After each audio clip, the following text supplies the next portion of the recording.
just got shot, you know, and he in ICU. I say, 50 what? The moment 50 Cent finally opened up about how Gene Deal saved his life, the whole culture froze.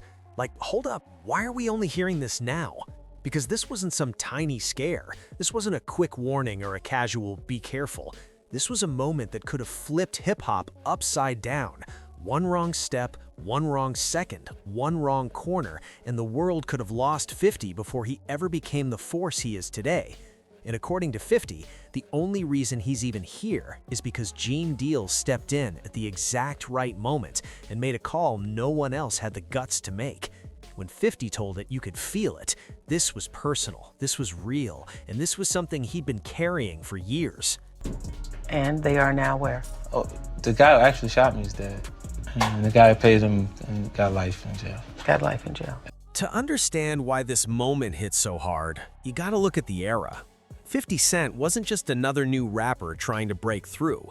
He was a target in the streets, a problem for certain people in the industry, and a threat to folks who didn't want his rise shaking the room. The music business back then wasn't friendly. No social media arguments or IG subliminals. It was real tension, real danger, real enemies who had no issue removing you if it protected their power. 50 was moving through a world where one wrong handshake could end everything. That's why Gene Deal being in the picture mattered. He wasn't an artist, he wasn't chasing fame, he was an industry watchdog, someone who'd seen every setup, every trap, every snake move that existed behind the scenes. The day 50 Cent was shot, I was walking through, and BMF was there too. Meechnam was there too. Who has more cred than you, living after being shot 9 times? I don't know what the criteria are for street credibility. Or That's if it. If there's something that creates more merit for you. I looked at that experience as something that was unfortunate that I had to experience. I forget, why the guy shot you 9 times? Was it drugs or something? It was paid to do it. He was paid to do it.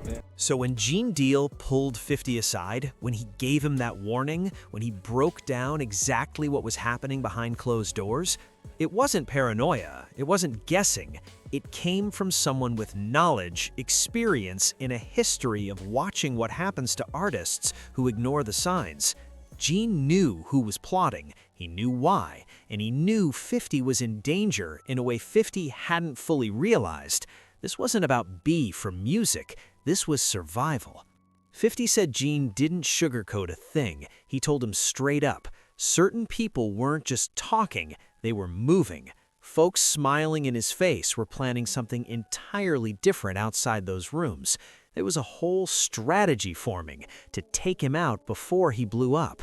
And 50, young and hungry at the time, didn't understand how deep the politics ran. He was playing chess, but Gene already knew the whole board by heart. And the wildest part, Gene risked his own position by speaking up. Most people in his job would have stayed quiet, protected their check, protected their ties, but Gene wasn't built like that. He led with loyalty and honesty, even if it meant causing waves. And that decision, that exact moment, is what kept 50 alive long enough to become the powerhouse he is today. When 50 finally revealed all this, it shook the entire game, and the details only get heavier. Karma. Explain to me again why this guy was hired to shoot you 9 times. Well, you was paid because someone, felt like that I would potentially do something to them if they kept going in the direction that they were going. And you are tough. As 50 laid out, the moment Gene stepped in, he made it clear this wasn't some casual watch yourself. This was a full breakdown of a setup that could have ended everything before Get Rich or Die Tryin' ever touched the streets. Gene wasn't reacting to gossip, he was acting on real intel from people who knew exactly what certain individuals were planning. He'd been around long enough to see how artists get lined up, how jealousy grows into danger, and how silent enemies operate with smiles on their faces. He'd seen careers crumble, lives fall apart, artists caught off guard by people they trusted. So when he recognized the pattern around 50, he immediately knew what it meant. 50 said Gene approached him with the seriousness of a man who'd witnessed this too many times. No soft intro, no sugarcoating. He told 50 straight up that some of the people he was hanging around weren't friends. They were watching him too closely, asking too many questions, making moves that didn't match their energy. Gene said some folks didn't like his momentum, didn't like his rise, and were threatened by the idea of him becoming bigger than expected. And back then, 50 wasn't just buzzing, he was shaking the entire industry. The mixtapes were legendary, the storytelling was raw, and that authenticity made a lot of people nervous in ways fans never saw. I know that Irv Gotti and them had put it out there like they was a part of it and they was gonna do it that night, the day at the meeting. Gene saw that tension building and knew it was only a matter of time before someone tried to stop 50 permanently. So he warned him about specific people, specific meetings, specific environments that weren't safe. He told him to stop showing up at certain spots, stop trusting certain conversations, and stop letting certain folks get too close.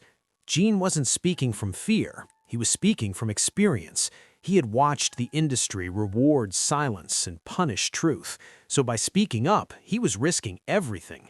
50 said that moment changed the way he moved. Gene's warning made him see who genuinely respected him and who was secretly threatened.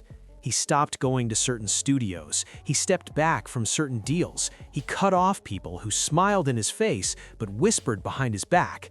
Suddenly, he could spot the snakes in real time, and once he made those changes, all the weird energy around him started exposing itself one by one. People slipped up, showed their true intentions, and proved Gene had been right all along. We got up there, we came in and shit. You had Navy SEALs with him, 2 in all directions. About was about 6 of them. When you get hurt that bad, either your fear consumes you or you become a bit insensitive. So just after... Which one was it for you? There was a point that I was afraid. Afraid? Yeah, following that. The more 50 talked, the clearer it became that Gene didn't just save his life, he saved his future. Without that warning, 50 might have walked straight into a situation he couldn't walk away from. And what made it even deeper was that Gene never bragged about it, never asked for credit, never turned it into leverage. He kept it quiet until the time was right, and 50 respected that more than anything. As the story unfolded, 50 explained the deeper connection between Gene and the environment they were navigating. Gene had lived through some of the most dangerous moments in New York hip-hop history. He was there through the bad boy era, through label rivalries, through the politics that played out between crews, security teams, and insiders. He knew how quickly egos, money, and power could turn deadly. So when he recognized the same signs around 50, he didn't hesitate. 50 described him as someone who could spot danger before it stepped in the room. Gene could tell someone was lying by the way they stood, could sense an unsafe meeting just by the invite list, could feel when an artist was being set up just by the energy around them. And when he felt those same red flags surrounding 50, he stepped in, even though it wasn't his job. That's what made it powerful. Gene's actions weren't business, they were personal. 50 Cent needs therapy. I don't care if you agree with the rationale. And 50-50, he gonna stand in it. He gonna stand strong in it. I look at it from both sides of it. And what made everything even crazier was how accurate Gene's warning turned out to be. As 50 stepped back from the people Gene mentioned, he started learning about conversations happening behind his back. Folks were plotting to derail his career, sabotage his opportunities, and paint him as too dangerous to support. Some were trying to get him caught slipping in the streets. Others were trying to attach his name to problems he had nothing to do with. And the deeper 50 looked, the more he realized he'd been surrounded by people who didn't want him alive long enough to reach his potential. Gene's warning didn't just protect him physically, it protected him mentally. It changed the way he trusted, made him sharper, more strategic, more guarded. That famous "I don't trust nobody" attitude, it didn't come from nowhere. Moments like this shaped him. And Gene Deal was one of the few people who earned his respect by keeping it real when most were trying to manipulate him. 50 said Gene's honesty showed him the difference between real loyalty and fake loyalty. Real loyalty protects you when you're not there. Fake loyalty smiles for the cameras and disappears when things get messy. Gene didn't disappear. He stood up, and that changed everything. 50 also explained why he waited so long to tell this story. Back then, bringing it up could have sparked the wrong reactions, exposed the wrong people, or reopened situations best left alone. But now, with years behind them, he felt comfortable telling the truth and giving Gene his flowers while he's still here. Too many people wait until it's too late. 50 didn't want that. He wanted Gene to know he appreciated him now. Gene's decision echoed through 50's entire career. Without that moment, 50 could have been another tragic headline. But because Gene stepped in, the world got to witness a rap empire rise. G-Unit took over, 50 moved into film, TV, business, and built generational wealth. All of it traces back to someone refusing to stay silent. 50 said he'll never forget Gene's tone when he warned him. It wasn't fear, it was conviction, the kind that comes from someone who genuinely cares about your future. And when you're young and fighting through the industry alone, that type of care is rare. That's why 50 calls Gene Deal a real one. Not because of rumors, but because he acted when it mattered. By the time 50 finished telling the story, fans were shocked, emotional, in realizing just how close the world came to losing one of hip-hop's greatest figures. And the craziest part? Gene never used this moment for clout. He kept it tucked away, the same way he protected 50. That's loyalty. 50 revealing how Gene Deal saved his life wasn't just a story. It was a reminder that behind every legend, there's someone whose actions shaped the journey. And for 50, Gene Deal was that person, the one whose honesty, instinct, and courage prevented a tragedy and allowed one of the most iconic runs in hip-hop history.